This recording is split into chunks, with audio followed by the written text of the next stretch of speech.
মঘাই ওজাল ঢোল কবি হেমাংগ বিশ্বাস।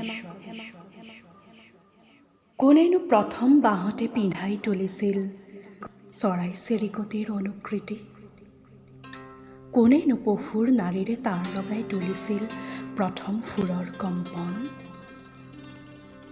হেজাৰ হেজাৰ যুগ পাৰ হৈ শব্দস্বৰ কৰি কোমল পঞ্চ তালে তালে শ্ৰুতিৰ নিভৃত পদাচাৰত বাদ্যযন্ত্ৰৰ অপূৰ্ব বিভূতি।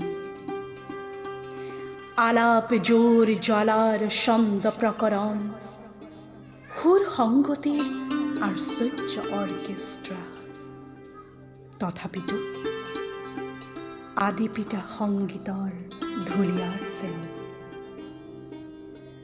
আদি বন্য বাঘ মৰা যৌথ অভিযানৰ শক্তি সাম্য মিলিত পদক্ষেপৰ ছন্দ মিলিত হৃদ স্পন্দন ঢুলীয়াৰ চেও। দুৰ্গম পৰ্বতৰ টিঙত মানুহৰ প্ৰথম বিজয় ঘোষণা ঢোলৰ চাপৰ।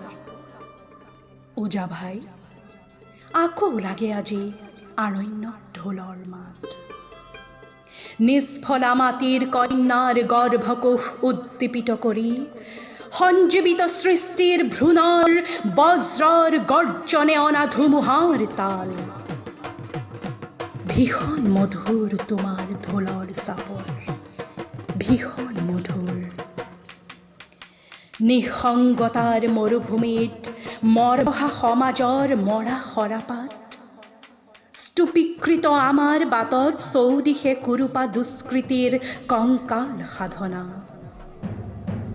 ধুমুহাৰ বাঢ়নি লাগে লাগে আজি মাটিহীন খেতিয়কৰ ঢোলৰ চাপৰ। লাগে লক্ষ জনতাৰ কণ্ঠে কণ্ঠে আদিম আৰণ্যক বাঘ মৰা ৰিঙনিৰ গীত।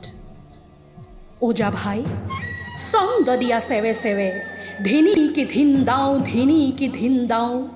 বৃষ্টি বৃষ্টি বৃষ্টি অবিশ্ৰান্ত সিঁচি যোৱা কৃষ্টিৰ কঠীয়া।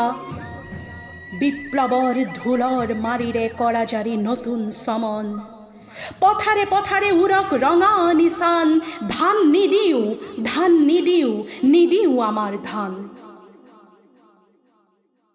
জনতাৰ বিহুটি আহিব ৰমকে জমকে ঐ। জিলিকিব উপেক্ষিত ৰঙা মদাৰৰ ফুল। বাজি আছে সৌৱা মঘাই ওজাৰ ঢোল। বাজি আছে সৌৱা মঘাই ওজাৰ ঢোল। ধিনী কি ধিন দাও ধিনী কি ধিন দাও ধিনী কি ধিন দাও।